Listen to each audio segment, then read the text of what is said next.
Hello, and thank you for joining Wisconsin Parkinson Association's Ask the Expert video series. I'm Jeremy Otte, Director of Outreach and Education with the Wisconsin Parkinson Association. WPA is here to provide hope, community, support, and resources for people with Parkinson's disease and their loved ones. Today, we are going to talk with Laurie Misslich, an occupational therapist with Aurora Healthcare and a certified driving rehabilitation specialist. We are going to discuss driver safety for people with Parkinson's disease. Welcome, Laurie. Thanks for joining us today. Hi, nice to see you. Excellent. You want to give us a little bit about your background, who you are? Sure. I've been an occupational therapist for 25 years. My entire career has been spent with Aurora and now what is considered Advocate Aurora Health. I've worked at St. Luke's and I am currently at Aurora West Allis Medical Center, obviously in West Allis. And I am the supervisor of the outpatient Neuro Rehab Program here at West Allis on the 3rd floor. I've been the supervisor here for about 7 years. I've been treating patients here for about 19 years. So what we do primarily is work with people who have neurological disorders or chronic illnesses and things like that. So we have our own Lsvt big program that we do. We do Speak Out for voice training. We do a Parkinson's exercise class and a Parkinson's support group that we help partner with as well. But regarding the topic of driving, we've been doing clinical driving evaluations at this site for at least 15 years, which includes somebody having an occupational therapy order for an evaluation. And then here in the clinic, we look at reaction time, we look at vision, memory, and just driving knowledge to help provide insight and information for people on next steps to help them get back to driving. So I have had that experience for a very long time, and we have been teaching not only therapists from our site, but from many other sites in Aurora. We currently have clinical driving evaluation services at Aurora Grafton, Aurora Summit, and Aurora Sinai, as well as us here at West Allis. And we continue to expand. We hope to expand down to Racine and Kenosha area as well for the clinical driving evaluations. It's kind of an interesting story about how I ended up becoming a certified driving rehab specialist. So we've been doing all of these clinical evals, and our patients would sometimes have to wait between 3 and 5 months to be able to get an appointment to do the road test with what was called adaptive driving specialists at that time. That company was owned by one individual who was an OT, and he functioned by himself for at least 20 years in our area of Wisconsin. So that was why it was taking so long for people to get in for their road test. So I was feeling for my patients, and I decided that I was going to get the credentials so that I could help out and do the road testing with them as well. I ended up going through Southwest Tech College. They have a driving education diploma program. So I took 5 3-credit classes through them, basically geared toward being a driving educator, the ones that teach your 16-year-old how to drive. But I felt like I needed somebody to teach me how to instruct driving before I could do that. I already brought to the table all of my knowledge about OT and diagnoses and treating the people, here at the clinic. So that was the easy part, shockingly. So once I finished all of that and I passed my certification exam with AIDED, I can talk about that a little later, I called Paul and asked if he'd be interested in hiring me part-time just to take our clients out from West Allis. And at that time, he let me know that his plan was to retire. So he asked if I'd be interested in buying the company. And my husband and I chose to do so. Brian is a former physical education teacher, so it was a nice fit. I do clinical evaluations on the road for people with disabilities and people with medical conditions. My husband does lessons for newer drivers that have disabilities or medical conditions as well. And sometimes we do it together. So it's worked out well. Our business is growing, so we hope to recruit other therapists from different areas in Wisconsin so that we can provide greater services to everybody. That's a mouthful. It is, but very fortuitous that you got trained, you called Paul, everything kind of fit into place for you. Yeah. I think I'd be remiss to say, if somebody wanted to call the company to set up an appointment, what is the phone number for your company? So our company is renamed just Adaptive Driving LLC, and the phone number is 414-721-8636. And it's my husband, Brian, answering the phone. Okay. We will make sure we put that on the link so people can find that and then follow up with you in case they didn't write it down. Yeah, that would be great. So, I continue to maintain my full-time position here at West Allis, and I do the clinical evaluations part-time. But my husband, our business is his full-time job. okay. That's good to know that somebody will be there either way. So that's always good to hear. So I think you've already kind of covered what a certified driving rehab specialist is. I mean, you kind of really touched on a lot of that. So I think I'll start with, what are the changes we should be looking for in ourselves or a loved one that tells us maybe we should reach out to a specialist for an assessment and see what's going on? Okay. Probably the number one thing that makes or breaks somebody with driving is awareness of their deficits. If you have the cognitive ability to know that you may have a problem or that you're not good at something, we can work on compensating. But if you're noticing, for example, your loved one is making errors while they're driving, maybe they missed a stop sign, maybe they missed a turn, or they got lost, or did something unsafe, and then they don't recall that later, that's a huge red flag. All adults make mistakes, and we all have bad habits. But the key is knowing that you made a mistake and not doing it again and again. So that would be the first thing.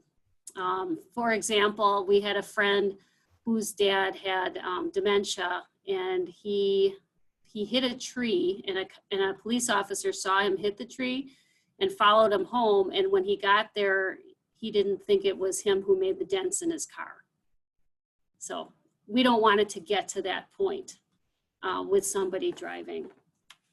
But other things to look for, you have, changes due to the normal aging process. You're getting older, you're not as flexible, maybe you don't have as much neck range of motion and so forth.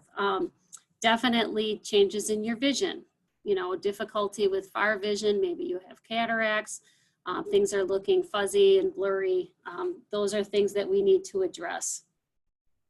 Sometimes people have decreased muscle strength, so they may not be able to maintain a long driving trip for certain reasons. But if you look at, what's happening specific to Parkinson's, we want to look at those disease processes. So probably the number one thing for Parkinson's that shows up, is that stiffness and that difficulty with full mobility and full movement. So if you're having trouble turning the wheel all the way, or you're having trouble moving your foot from the gas to the brake, that's definitely an indicator. And that's something that we can address in therapy, to help you get better at that and compensate. Another thing would be, if there's any cognitive impairments along with the Parkinson's disease that make it difficult to remember, where you're driving to, getting lost, or not knowing how to handle a situation when you come upon road construction or a detour or something like that, because we know that happens a lot in Wisconsin. So those would be other things, but probably a little bit, not related to driving. Things you want to watch for are people who have difficulty managing activities in their life. So maybe they're having trouble scheduling and making appointments on time. Maybe they're making errors with their medication, or having trouble with finances that aren't usual for that person. Those can be key indicators that driving may also be affected. Does that make sense? That makes a lot of sense. And I appreciate that you kind of touched on, I think most people, when they think of driving, they're thinking of the actual driving. But I think you're also touching on there may be cognitive issues outside of the vehicle that we really need to look at. And I think the other important thing you kind of touched on was how Parkinson itself may be affecting things. I know as a layperson, I hear a lot of times from people saying, well, old people are the problem. They shouldn't drive. I've driven, I drive the freeways to work. There's a lot of people who are 20 years old who shouldn't be behind the wheel because they're not following the safety. Whereas age isn't always, it's the other stuff that's happening. And I think you're very important, John, and maybe we'll jump into this. There are therapies you can do to help with some of these things, whether it's, like you said, moving the foot, the stiffness, the cogwheeling. Can you touch a little bit on what those therapies are and what things you would Sure. look for in an individual? Sure. So we are fortunate to be able to offer the full Lsvt big program here. For those of you who aren't really aware of what that is, it's a highly studied treatment program through physical therapy and occupational therapy, where we teach people exercises that they do daily that incorporate movements that are important to you and introduce rotation into how you move to help you be looser and create bigger, higher amplitude motions. So for example, if you're trying to get into the car and you have trouble getting one of your legs in, we can do exercises in preparation for that, moving bigger, higher amplitude so that on the third try, you get it in. And our goal is to recalibrate how big those movements are, because hopefully, as many of you know, in Parkinson's, the lack of the dopamine doesn't allow your brain to understand that you may not be moving as big as you think you are. So we try to recalibrate that. So that's definitely a key factor. We also do traditional therapy for somebody with Parkinson's. If they're not interested in the 4 times a week for 4 weeks program, or they can't afford it or whatever, even if we saw you once a week, we can look at specific things to driving or other activities in your life that you're having trouble with, and provide you opportunities for things to practice and ideas for how to compensate for that. And as far as cognitive deficits, we look at that in occupational therapy, more functionally, like planning your calendar, planning your meal, that kind of stuff. But also in speech therapy, we look at cognition and how it relates to communication. Being able to talk loud enough so that you can be heard, remembering things easier, strategies to help you if you have short-term memory deficits. The reality with driving is that it is a long-term procedural memory. It's just like tying your shoes, brushing your teeth, riding a bike. If you haven't done it in a long time, you generally can remember how to do it when you get in the car again. So that part isn't the problem. The problem is the judgments and the attention and everything that's going on around you in the car. And that's really what I'm looking at when I take somebody on a road test. I'm not doing a scorecard like the DMV and taking off points. I'm looking at how do you deal with the environment and your decisions and the road rules and laws more specifically. That's really good information, Laurie. I appreciate you kind of gave a good overview. 2 things I want to roll back on. You said amplitude. Can you explain maybe what amplitude means when you're looking at it maybe from a therapy perspective? Yep. Amplitude is just the fancy word we use for moving big.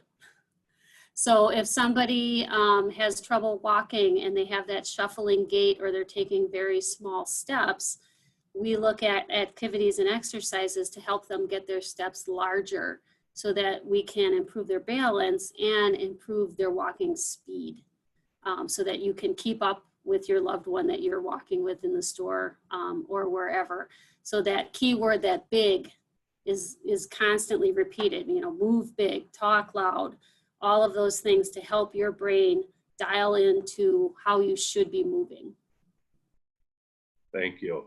And then the other one, you talked a little bit about, as a therapist, occupational therapist, I've also talked to some physical therapists, we can do some, if getting in and out of the car is an issue, we can work with you on that in the clinic. I've had some say, pre-COVID, we would take them out in the parking lot and actually work in their own car.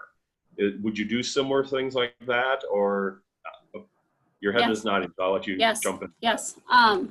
So right now, the Aurora sites are reactivating. We are seeing patients in the clinic. We're also seeing patients for virtual visits as well.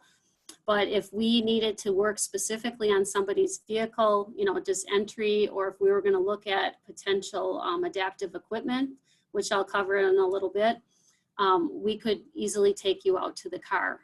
Our policy and our Safe Care promise at Aurora is to make sure that A, have expanded all of our cleaning, and B, everybody's wearing a mask on campus. Visitors, patients, therapists, everybody. Mine's not on because I'm alone. Well, and I think those are great safety precautions a lot of people are taking. I appreciate you kind of diving into that a little bit. I think you kind of touched on it, but my next question then is, okay, we've done the assessment, we know what we're looking at. What are the adaptations we can make to make driving more safe, or also make the vehicle more accessible for the individual? Sure. Well, several things.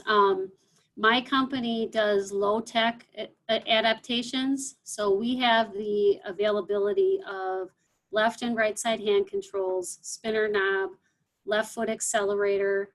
We can extend the signal for the turning if we need to. We have adaptive mirrors. We have cushions available to try to get people in their correct position. If they're not reaching the pedals, we have pedal extenders for people as well. So that would be, you know, kind of the list of the low-tech adaptations. Pretty much if somebody has cognitive ability and vision, they can do almost any physical adaptation for someone, from low-tech through high-tech. But if we're looking specific to Parkinson's, things that would probably be helpful would be expanded mirrors. So we can do a panoramic mirror that fits over your rear view that just is bigger. So it allows you to see more without having to turn as far, which can be really helpful. We installed it on one of our driving cars, and I like it so much I just leave it on all the time. We also include extra blind spot mirrors, like those little round fisheye mirrors on the side view mirrors. That helps a lot too, if you're having trouble with just the flexibility for that. If you have difficulty, you know, with turning the wheel due to stiffness or other problems like arthritis, you know, we can introduce a spinner knob.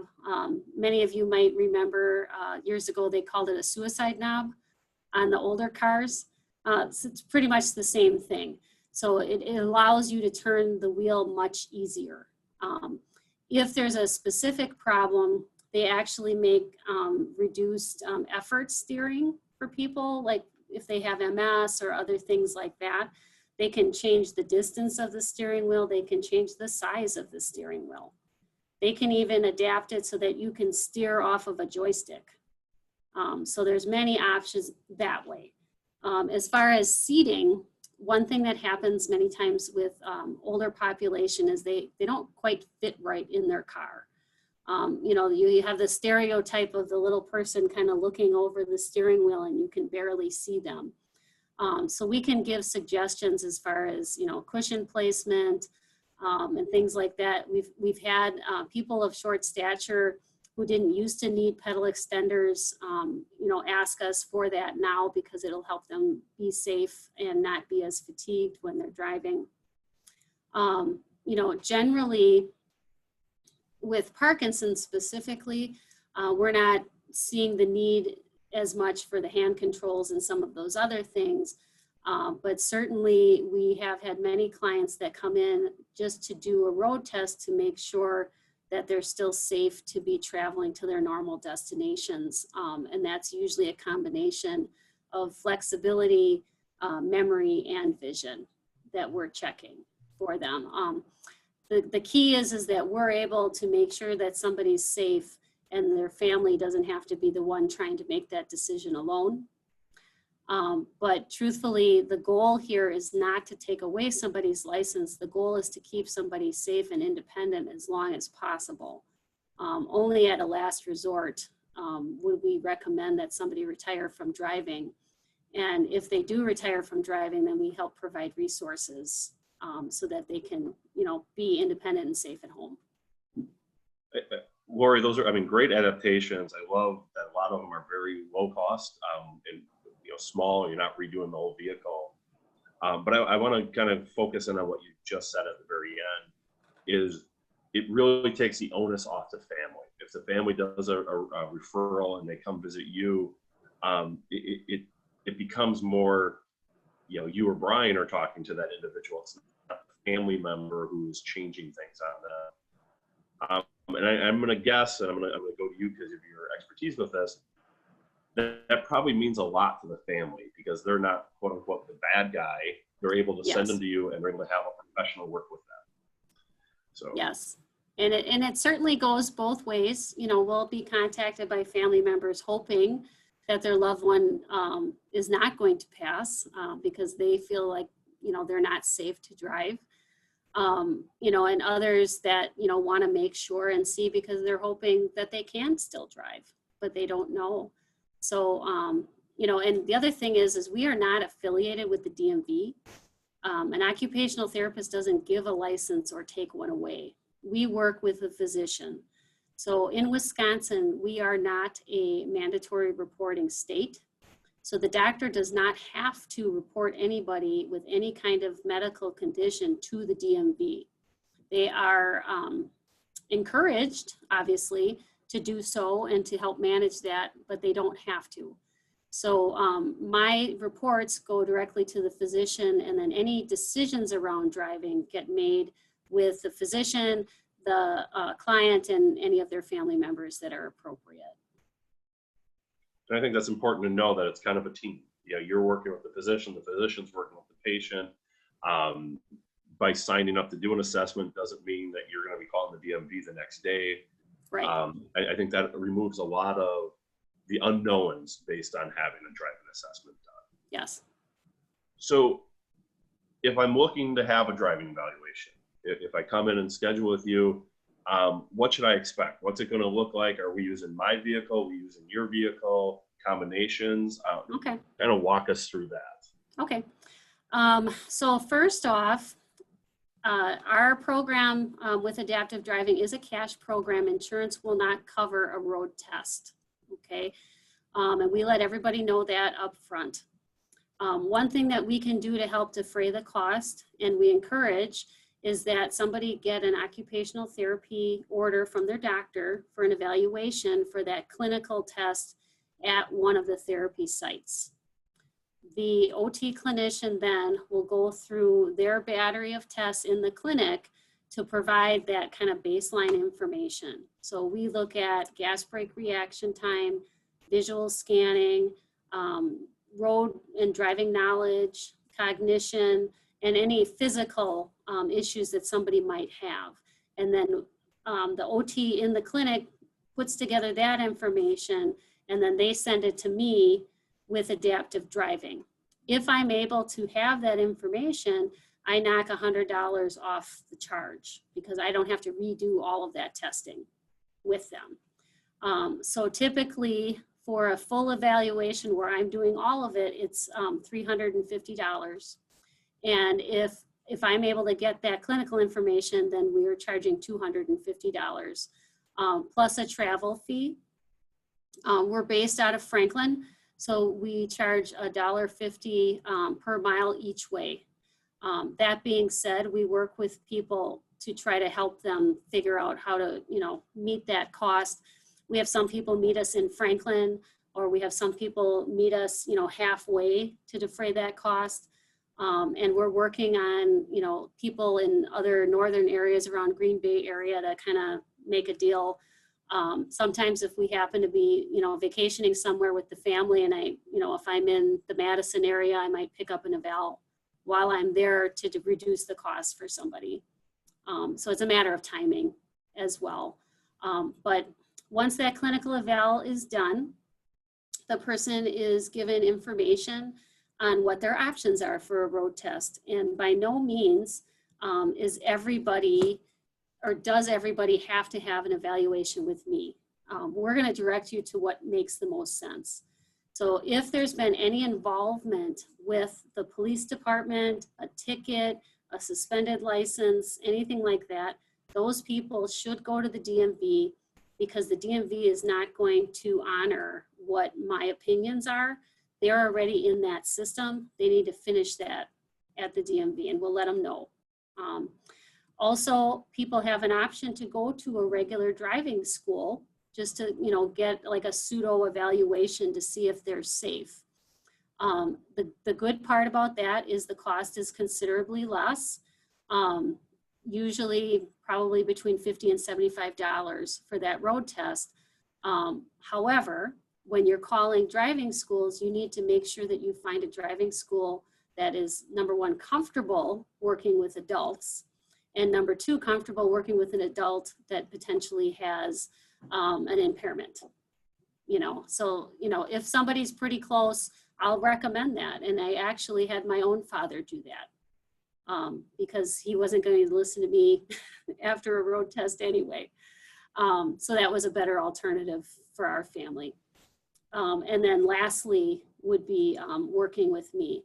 So the people that I feel like need a therapist to take them out are the ones who have vision deficits, because we need to look specifically at that. People who have moderate to potentially severe cognitive impairments, that other people aren't quite sure how they're going to handle it. And obviously anybody with any physical impairments that might need adaptive equipment. And truthfully, if you're looking for adaptive equipment, all of the mobility companies in the area will refer you back to me, because they use my report kind of like a prescription for what they're going to install in the car. So if you're going to follow the rules and do it the right way, you get the evaluation with me, we write it up, we practice with whatever equipment you're interested in so we know what the right stuff is. I send that to the mobility dealer, and then they'll do the installation. The reason why that's important is because A, you want to make sure you have the right equipment for your impairments. B, you want to make sure it's installed correctly. If you're installing it yourself and it's not done right, it might cause an accident, which could injure somebody and also put you financially liable through your insurance company because you've made a modification to the vehicle that you were not supposed to. So it can be frustrating that people, don't want to spend that money or feel like they could have just put it in on their own. But if you're going to follow, the right way to do it and have it installed correctly and be taught how to use these things, it's going to make you and everyone else safer. And I think that's, all the videos I've done so far on Ask the Expert, the one thing we keep coming back to is go through the professionals, because the liability is not on your shoulders. I think you just said that again with the driving, is if you're going to make adaptations, work with the professionals, because then it's them, not you, who maybe put the handbrake in wrong or put the pedal extender in the wrong place. So yeah, I think that's a really important point, Laurie, and I appreciate you highlighting that. Sure. I think we've covered a lot. I mean, you've given us a lot on what does the assessment look like, what are the adaptations that are out there. I think you gave us a lot of really good kind of warning signs and changes to look for that really put us in there. Anything we haven't touched on that you'd really like to kind of highlight so people can, consider that when they're making this decision? Okay, so just one short comment is that the decision to stop driving or retire from driving based on a medical condition or a recent hospitalization doesn't have to be a permanent choice. So if you have Parkinson's or you don't, and you've had a hospitalization and you're not up for driving right now, it doesn't mean that in the future that you couldn't test and be okay to drive later. So my point is don't give up if things are stable and you're improving. Say you get a new medication or you go to therapy and you're moving better and you feel like, yeah, maybe I'll give it a try. That's an appropriate person that would want to take a test.